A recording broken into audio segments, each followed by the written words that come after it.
खाली मुसलमानों का विरोध थोड़ी है। मैंने पिछले वक्त भी आपको बोला था कि ये लड़ाई हिंदू वर्सेस हिंदू है, आप तो बीच में आ जाते हो उसमें। लेकिन हमारे जो सच्चे देशभक्त हिंदू हैं, लोकतंत्र और देश के संविधान को मानने वाले हिंदू भाई है, वो तो खामोश नजर आ रहे हैं बिल्कुल। नहीं, कोई खामोश नहीं। जितना निषेध मुसलमानों ने नहीं किया होगा नुपुर शर्मा का, उससे ज़्यादा दुगने मैं आपको वीडियो सोशल मीडिया पे दिखा देता हूँ, बोलने वाले दिखाई देता हूँ, यानी अखबारों के अग्रलेख दिखाई देता हूँ, उतने दिखा सकता हूँ। यह आपका भ्रम है कि हम लोग नहीं बोले। हम नहीं बोले तो फिर तो उनके लिए मैदान खुला है, आप कुछ नहीं कर सकते उनका। ये लड़ाई हमारी और उनके बीच की थी लड़ाई, आप बीच में आ जाते हो और आपसे कुछ पंगा थोड़ी है।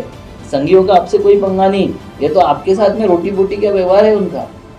रोटी बोटी और बेटी सबका व्यवहार है आपका। मुगल आए थे तब भी बेटियां दी उन्होंने, बोटी भी दिखाई आपके साथ में। तुर्क आए तब भी खाई, अरब आए तब भी खाई। तो आपकी और उनकी क्या लड़ाई है भैया। इस वक्त हमारे साथ है किसान सेवा संघ के राष्ट्रीय अध्यक्ष अविनाश काकड़े सर। तो सर, क्या कहना चाहेंगे आप कि इसके पहले कई सारी एफआईआर हुई इस नुपुर शर्मा के खिलाफ में, लेकिन उस पर कोई एक्शन नहीं लिया गया। उस नुपुर शर्मा की वजह से, उस नवीन जिंदल की वजह से कानपुर जैसे शहर में दंगे हुए, लेकिन अफसोस की बात है उसके बावजूद बीजेपी ने कोई एक्शन नहीं लिया। जब इंटरनेशनल लेवल पे ये मुद्दा गया, इस्लामिक कंट्रीज़ का प्रेशर आया, तब जाके सिर्फ उन दो लोगों को अपनी पार्टी से निकाला गया। सिर्फ देखो, ये जो सरकार है, ऐसे सैकड़ों नुपुर शर्मा और नवीन जिंदल इसमें है, बीजेपी के साथ में है। ये हर वक्त जब आपके मुद्दे आते हैं, कोई भी आपका रोजी रोटी का, काम धंधे का मुद्दा जब आता है, तो ऐसे बनावटी मुद्दे, बनावटी उपद्रव ये खड़े करते हैं। मुसलमान इस बारे में बहुत ही सेंसिटिव है। मोहम्मद साहब के बारे में अगर बोल दे या कुरान शरीफ के बारे में बोल दे तो वो बहुत ज़्यादा एग्रेसिव होता है। ये अमेरिका को भी पता है और भाजपा को भी पता है कि ये अपना काम धंधा सब छोड़ के उसी के पीछे लग जाते हैं। आज के तारीख में देश में जो सबसे बड़ा मुद्दा था कि इन्होंने 370 समाप्त कर दिया था और पंडितों का पलायन शुरू हो गया था। जैसे जगमोहन के वक्त में पलायन हो गया था, जगमोहन ने बोला था कि आप बाहर निकल जाओ, लाखों पंडितों को बाहर निकाला उन्होंने और बोल दिया कि बाहर निकल जाओ, मैं आपको पेंशन भी दूंगा, पेमेंट भी दूंगा, घर भी दूंगा, मकान भी दूंगा, दुकान भी दूंगा, सब दे दूंगा, ठीक है ना। और वो मैं मुसलमानों को मारना चाहता हूँ, वहाँ के मुसलमानों को मारना चाहता हूँ। जब वो नहीं कर सका, मगर इन्होंने पोलराइजेशन तो कर ही दिया था हिंदू मुसलमान। अडवाणी घूम रहे थे पूरे देश में मंदिर का झंडा लेकर, और वहाँ जगमोहन कर रहा था हिंदू मुसलमान का वो पोलराइजेशन।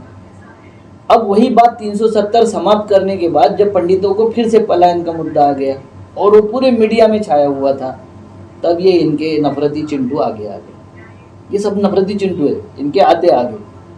अब ये इसका एक्शन किस में हुआ, इनको नहीं लगा कि ये कुवैत जैसा देश है, छोटा सा सऊदी अरब, मतलब पहली बार है कि सारे मुल्क, इस्लामिक मुल्क कभी नहीं बोले दुनिया में। एक बार 70 साल के बाद एक गुरु आया हमारे पास में, उसने सारे इस्लामिक मुल्कों को इकट्ठा कर दिया, एक स्वर में बोलने लग गए।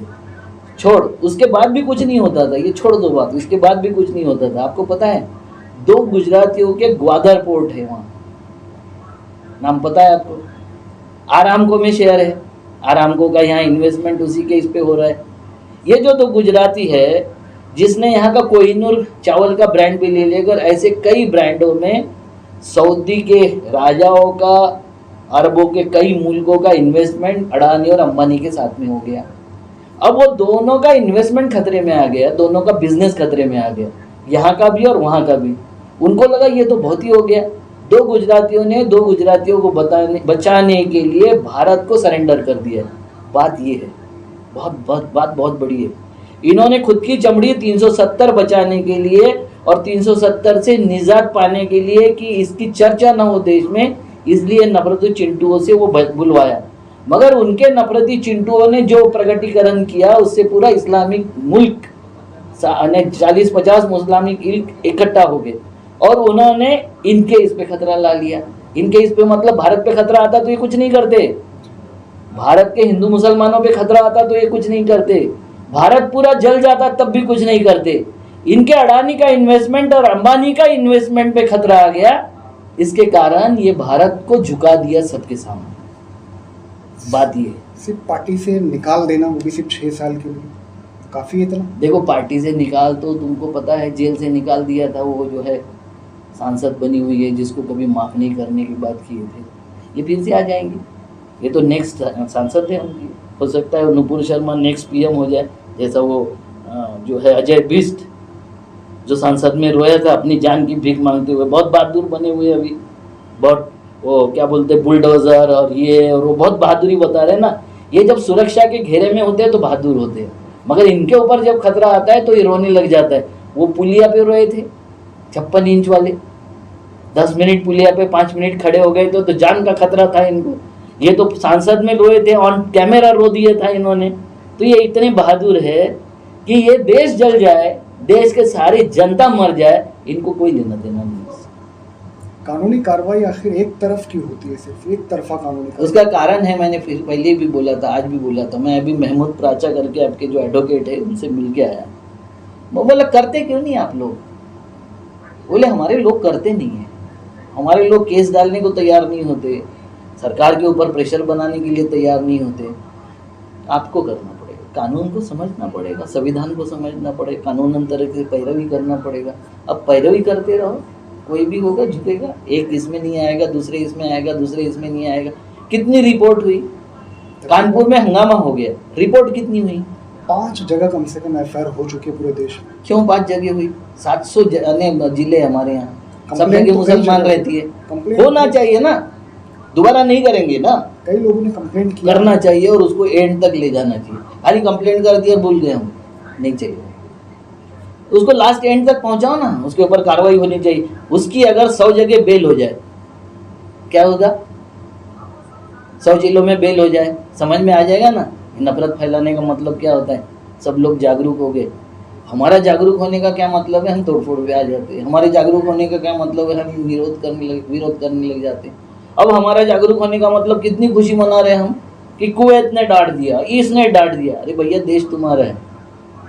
कुवैत ने डांटा तो भारत को डांटा, जिसके बाशिंदे आप भी हो, जिसके मालिक आप भी हो। कुवैत ने डांटा तो अच्छा नहीं हुआ, और कुवैत ने आपके इस इशू के लिए नहीं डांटा। उन्होंने जो डांटा है वो, और इन्होंने जो माफ़ी मांगी है वो, ये दोनों बातों को समझ लो कि 2 गुजरातियों का इन्वेस्टमेंट खतरे में आ गया, उनका धंधा खतरे में आ गया, इसलिए माफ़ी मांगा। माफ़ी भारत की तरफ से मांगी गई, जिसमें आप भी हो माफ़ी मांगने में, मैं भी हूँ माफ़ी मांगने में शामिल। हम सब माफ़ी मांग लिया। नुपुर शर्मा का एक वीडियो बड़ी तेज़ी से वायरल हो रहा है, जिसमें वो कह रही है कि मुझे देवेंद्र फडणवीस, अमित शाह जैसे लोगों ने समर्थन दिया इस मामले में। सही है, अभी भी देंगे। कि आप डरो मत, हम आपके साथ हैं। बिल्कुल, अभी भी देंगे, इसमें कौन सी बड़ी बात है? क्योंकि नफरती चिंटू किसके है? ये पैदाइश किसकी है? भाई बेटा किसी का भी हो, तो उसका समर्थन करेगा कि नहीं करेगा? सामने आके नहीं करेगा, अंधेरे में करेगा। बलात्कारी भी बेटा है तो बाप छुड़ाने का प्रयास करता है कि नहीं करता है? बलात्कारी क्यों बनता है वो? क्योंकि बाप उसको उस बात के लिए प्रेरित करता है, उकसाता है। माँ नियंत्रण नहीं रखती, अपनी बहन नियंत्रण नहीं रखती, बीवी नियंत्रण नहीं रखती। तो जब घर वालों का, घर के समूह का, परिवार का, पार्टी का नियंत्रण नहीं होता है, जब ये बात करते हैं। एक तो नियंत्रण नहीं होता है, या दूसरा जानबूझ के करवाया जाता है। तो बीजेपी ये सारी हरकतें जानबूझ के करवाती है। पुलिस प्रशासन क्या लगता है आपको, क्या गवर्नमेंट के प्रेशर के अंडर में काम करती है, इशारों पे काम करती है? हर वक्त पुलिस प्रशासन गवर्नमेंट के इशारों पे भी काम करता है। आपने देखा होगा अभी कुछ 2-3 साल पहले कुछ मुस्लिम लड़कों को उन्होंने बलात्कार किया था। एक डॉक्टर थी, रेड्डी डॉक्टर थी, तेलंगाना में, और उनको एनकाउंटर करके मार दिया था पुलिस ने तो सरकार के जो चाहती थी वो काम कर दिया। अब पुलिस वालों पे मर्डर केस हो गए, मर्डर ट्रायल चलेगी, और 4 जनों का मारने का केसेस उन सारे पुलिस वालों पे दर्ज करने का हाईकोर्ट ने आदेश दिया। अगर वो उनके माँ बाप या वो कोई एक संस्था उनके फेवर में नहीं लड़ती तो मर गए थे। बात ये है कि हमको समझना पड़ेगा, हमको उसके ऊपर उस तरीके से कानून में कार्रवाई करनी पड़ेगी। हमको समझना ही पड़ेगा ना, ये सब चीज़ें समझना नहीं पड़ेगा क्या? अब वो पुलिस वाले तो गए ना, जिन्होंने एनकाउंटर किया था, जिन्होंने होशियारी किया था, वो क्यों किया था? उन्होंने सरकार को खुश करने के लिए। बात थी ना। अब क्या हो गया? जैसे यहाँ मध्य प्रदेश में बुलडोजर चला दिया था बिना कोई सोचे समझे। अब वो कलेक्टर और एसपी दोनों को नप गए, वो दोनों के ऊपर केसेस हो गई है। अब उसके जवाब उनको देने पड़ेंगे ना लाइफ टाइम में। तो जब तक समाज का प्रेशर नहीं होता, मनमानी कारोबार तो नेता भी करते हैं और ये अफसर भी करते हैं, ये तो करते ही है। प्रेशर हमको बनाना। तो क्या लगता है आपको, आइंदा अगले कुछ दिनों के बाद में फिर से ऐसे ही नुपुर शर्मा लोग अब पैदा हो पाएंगे, बोल पाएंगे? अगर आप ढंग से नहीं करोगे तो हो पाएंगे, होएंगे, वो तो रहेंगे।